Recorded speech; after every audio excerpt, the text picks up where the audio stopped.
Everyone welcome to SK Study. Good evening to all of you. तो प्रवर्तन एजेंसियों का हम नेक्स्ट पार्ट करने वाले हैं। पिछली वीडियो में हमने कुछ कवर कर लिया था, तो चलिए स्टार्ट करते हैं। फर्स्ट पॉइंट है, लोकसभा का कोरम कुल सदस्य संख्या कितना होता है? तो कितना होता है? 1/10। कितना होता है? 1/10 होता है कोरम कुल सदस्य संख्या का। किसका? लोकसभा का।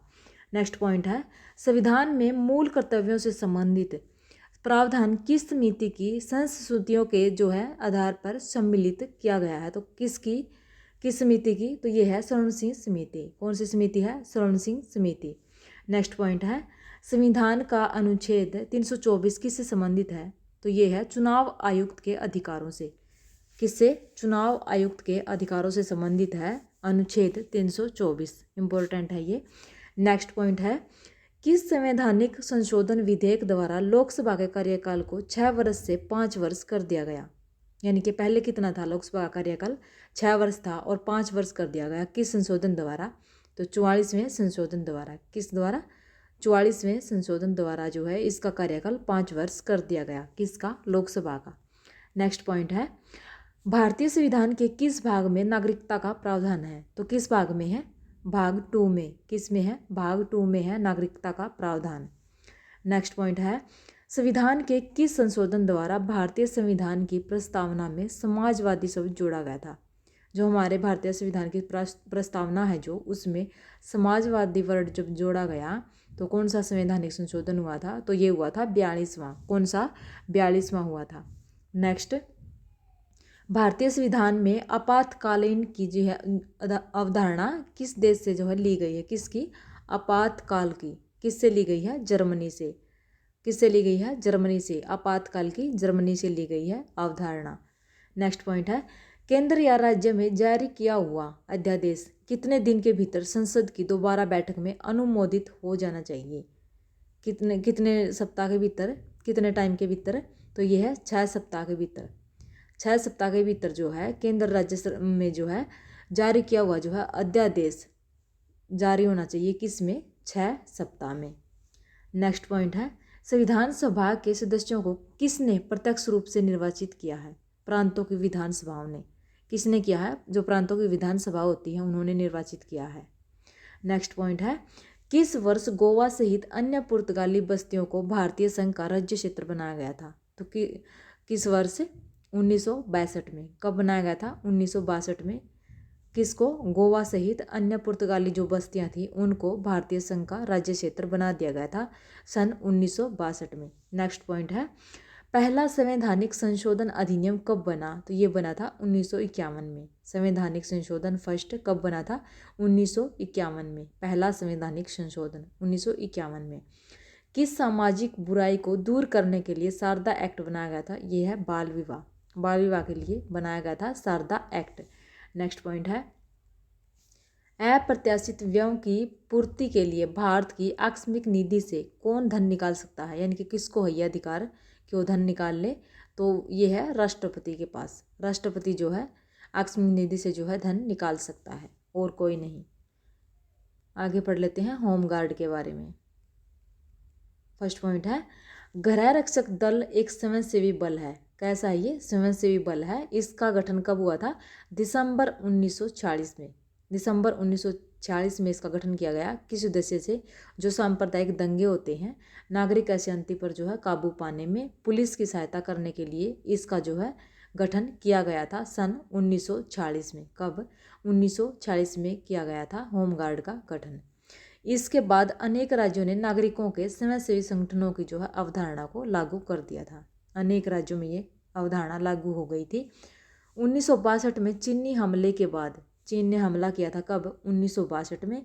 चीनी हमले के बाद क्या हुआ था? केंद्र ने राज्यों और केंद्र शासित प्रदेशों के अलग अलग स्वयंसेवी संगठनों को एक ही स्वयंसेवी दल में मिला देने की सलाह बनाई थी। क्या? कि एक ही संगठन इसको बना दिया जाए। फलस्वरूप गृह रक्षक दल अपने वर्तमान स्वरूप में पहुंचा है। किसमें? वर्तमान स्वरूप में पहुंचा है गृह रक्षक दल। नेक्स्ट पॉइंट है, गृह रक्षक दल के कार्यों में कानून एवं व्यवस्था तथा आंतरिक सुरक्षा बनाए रखने में पुलिस सहायक के रूप में जो है काम करना, किसी भी प्रकार की संकटकालीन स्थिति में, जैसे हवाई हमले होते हैं, आग वगैरह लग जाती है, तूफान, भूकंप है, बाढ़ है, महामारी है, ये जितनी भी आपदाएं होती हैं, तो इस समय में जो है लोगों की मदद करना इनका मुख्य उद्देश्य होता है। और इसके अलावा क्या क्या है, सांप्रदायिक सद्भाव बढ़ाने और निचले तबके के लोगों की रक्षा करने में प्रशासन को मदद देना, सामाजिक, आर्थिक और जन कल्याण संबंधी गतिविधियों में हिस्सा लेना और नागरिक सुरक्षा दायित्वों को जो है पूरा करना, इसमें सभी शामिल होते हैं। गृह रक्षक दल दो तरह के होते हैं, ग्रामीण और शहरी। कैसे होते हैं ये? ग्रामीण भी होते हैं और शहरी भी, दो तरह के होते हैं। पूछ लिया जाएगा ये, ग्रामीण और शहरी दो तरह के होते हैं गृह रक्षक दल, यानी कि होमगार्ड।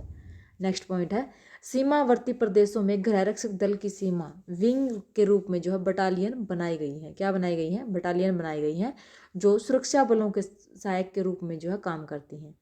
देश में गृह रक्षक दल की अधिकृत संख्या कितनी है? 573,793। 573,793 इसकी संख्या है, किंतु अभी तक यह कितनी हो चुकी है? 418, 493 तक जो है पहुंच गई है। कितनी? 418, 493 तक जो है अभी ये पहुंच गई है। केरल और अरुणाचल प्रदेश को छोड़कर सभी राज्यों और केंद्र शासित प्रदेशों में इस संगठन का प्रसार हो चुका है। यानी कि ऐसे कौन से दो राज्य हैं जिसमें ये नहीं है? इंपॉर्टेंट है ये। कौन से राज्य हैं ऐसे दो? ये है केरल और अरुणाचल प्रदेश। इन दो राज्यों को छोड़कर जो है सभी में ये संगठन जो है लागू हो चुका है। नेक्स्ट पॉइंट है, राज्यों व केंद्र शासित प्रदेशों में गृह रक्षक दल अधिनियम के अंतर्गत होम गार्डों की भर्ती की जाती है।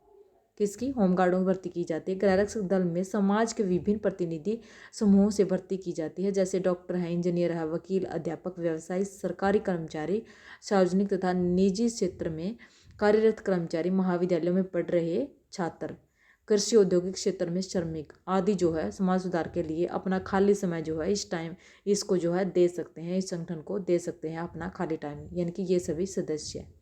नेक्स्ट पॉइंट है, 18 वर्ष की आयु वर्ग में आने वाला प्रत्येक नागरिक गृह रक्षक दल का सदस्य बन सकता है। यानी कि क्या होने चाहिए?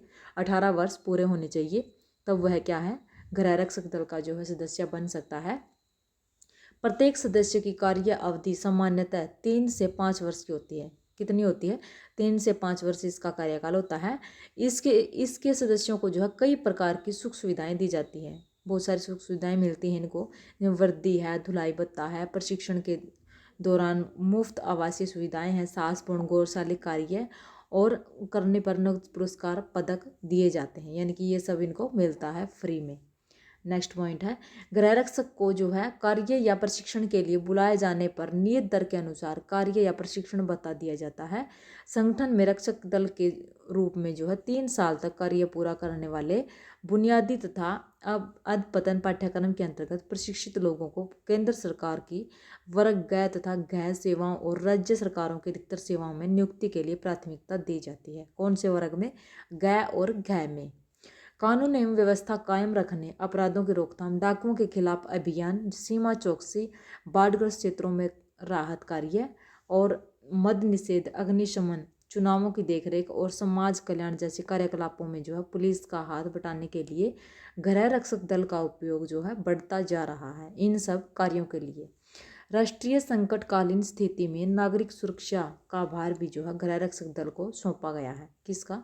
नागरिक सुरक्षा का भार किसको सौंपा गया है? गृह रक्षक दल को सौंपा गया है।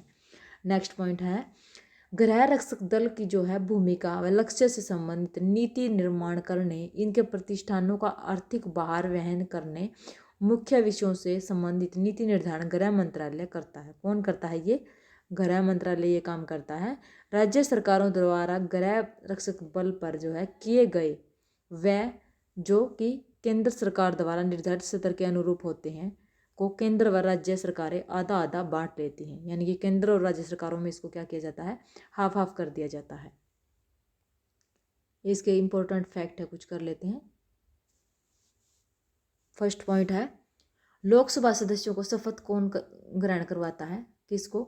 लोकसभा सदस्यों को। तो ये करवाता है राष्ट्रपति तथा उसके द्वारा अधिकृत व्यक्ति।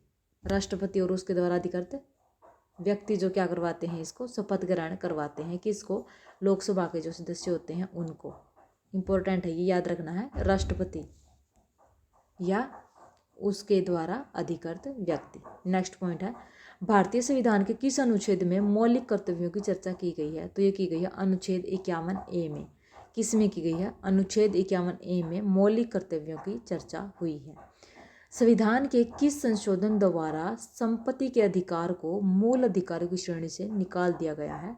तो ये है 44वें संवैधानिक संशोधन द्वारा जो है निकाल दिया गया है संपत्ति के अधिकार को मूल अधिकारों की श्रेणी से।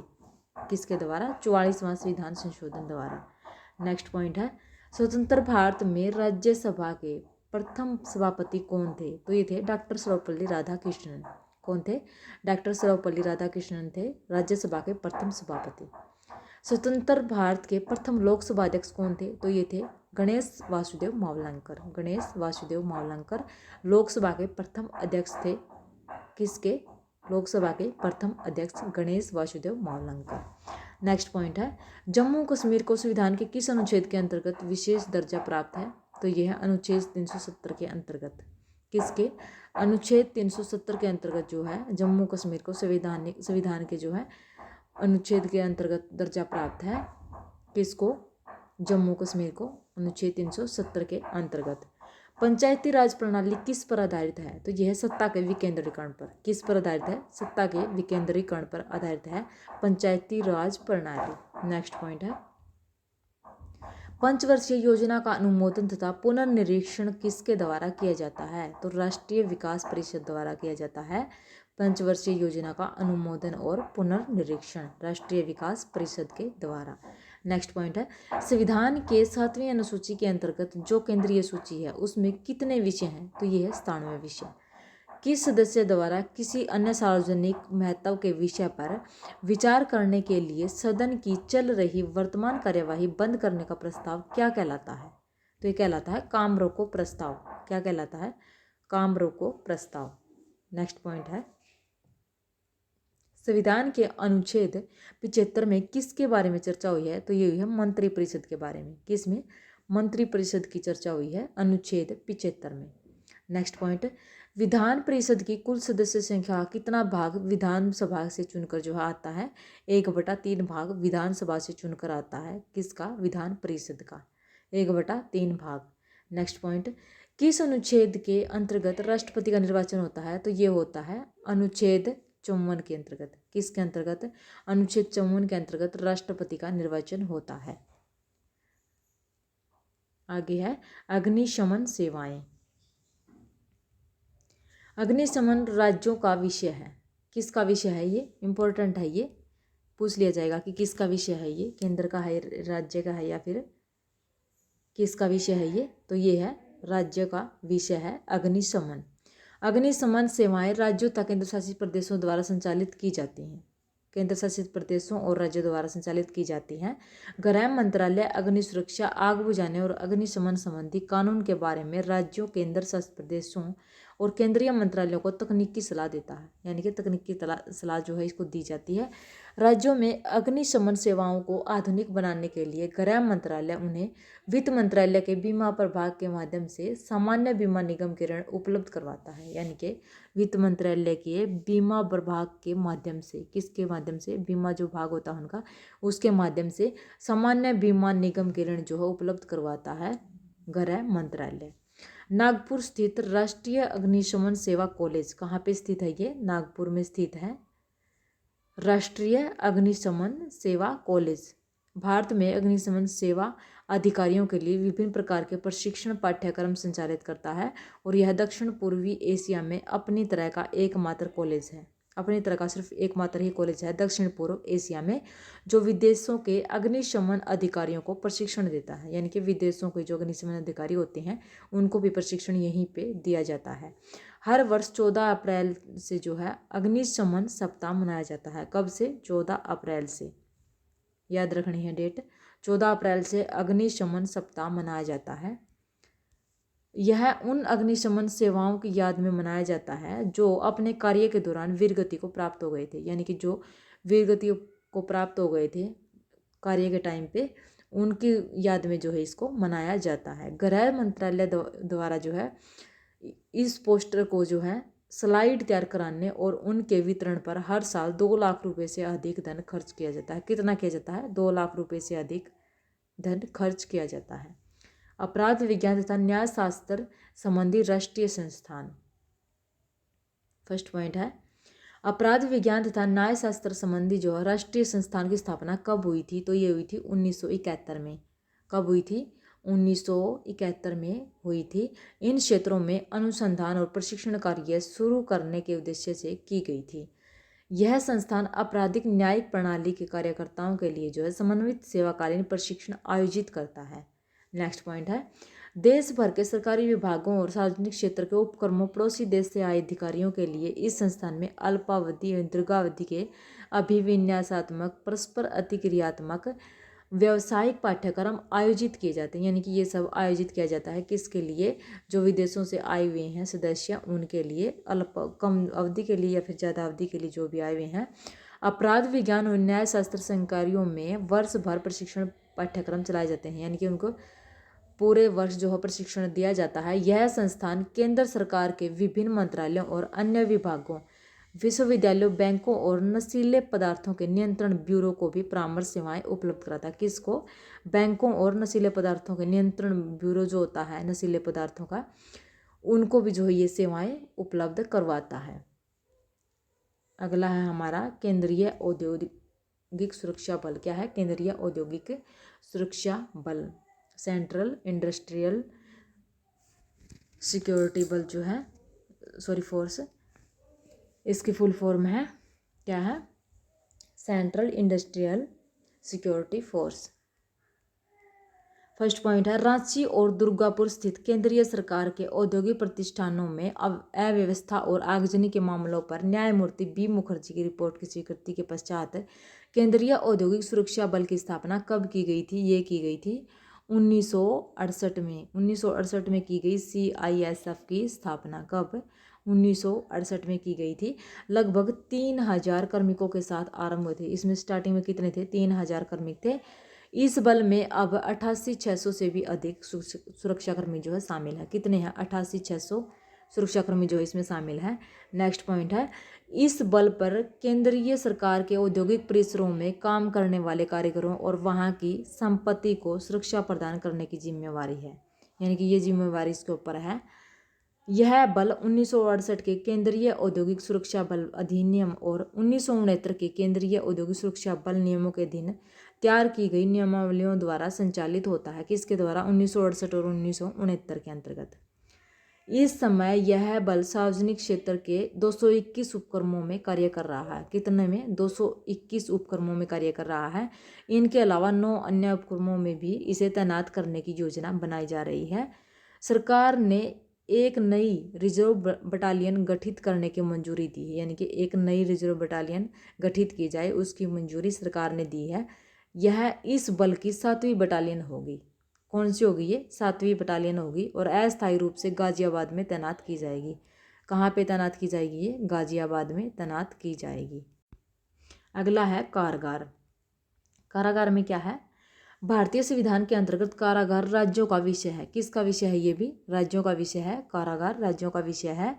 कारागारों का प्रशासन और प्रबंध तथा कैदियों के भरण पोषण और देखरेख का कार्य राज्यों द्वारा अंगीकृत कारागार अधिनियम 1984। कौन सा है ये? अधिनियम 1984। बंदी अधिनियम 1900 और बंदी स्थानांतरण अधिनियम 1950 द्वारा होता है। ये डेट याद रखनी है सभी। 1950 द्वारा होता है। कारागारों का प्रशासन उन अधिनियमों के अधीन बनाए गए कानूनों और संबद्ध राज्यों, केंद्र शासित प्रदेशों द्वारा अपनी अपनी कारागार निर्देशिका में समाविष्ट नियमों के अनुसार किया जाता है। यानी कि ये अपनी तरह से चलाते हैं इसको। कारागार कई प्रकार के हैं। केंद्रीय कारागार है, जिला स्तरीय है, उप कारागार है और खुले कारागार युवा अपराधियों के लिए हैं और संस्थान महिला कारागार। ये सब क्या है? अलग अलग बनाए गए हैं। राज्यों में जेलों के प्रशासनिक व्यवस्था का जो है प्रधान कारागार का कौन होता है? महानिदेशक या महानिरीक्षक होता है। क्या बोला जाता है इसको? पूछ लिया जाएगा। ये महानिदेशक या महानिरीक्षक होता है जेलों के जो है प्रशासनिक व्यवस्था का प्रधान। नेक्स्ट पॉइंट है, 25 जुलाई 1980 को न्यायाधीश A.N. मुल्ला की अध्यक्षता में गठित कारागार। इंपॉर्टेंट है ये भी। 25 जुलाई 1980 में 25 जुलाई 1980 में न्यायाधीश A.N. मुल्ला जो न्यायाधीश हैं उसकी अध्यक्षता में गठित कारागार सुधार संबंधी अखिल भारतीय समिति ने मार्च 1983 में अपनी रिपोर्ट पेश की थी। कब की थी? 1983 में। रिपोर्ट में कारागार प्रशासन के विभिन्न पहलुओं पर अनेक सिफारिशें की गई थी। बहुत सारी सिफारिशें इसमें की गई थी। कारागार प्रशासन के कई महत्वपूर्ण पहलुओं जैसे सुरक्षा है, अनुशासन है, पुराने कारागारों की मरम्मत है, वह उनका नवीनीकरण है, कारागारों में प्रशासनिक प्रबंधों को मजबूत करना, कैदियों को चिकित्सा सुविधाएं प्रदान करना और आदि को कारागार प्रशासन आधुनिकीकरण योजना 1987 में जो है शामिल किया गया था। 1987 से 92 में जो शामिल किया गया। संशोधनात्मक प्रशासन संस्थान की स्थापना एक पंजीकृत सोसाइटी के रूप में चंडीगढ़ में की गई है। ये इंपॉर्टेंट है। कहाँ पे की गई है? चंडीगढ़ में की गई है। कहाँ पे? चंडीगढ़ में की गई है। Okay friends, thank you, bye bye, take care.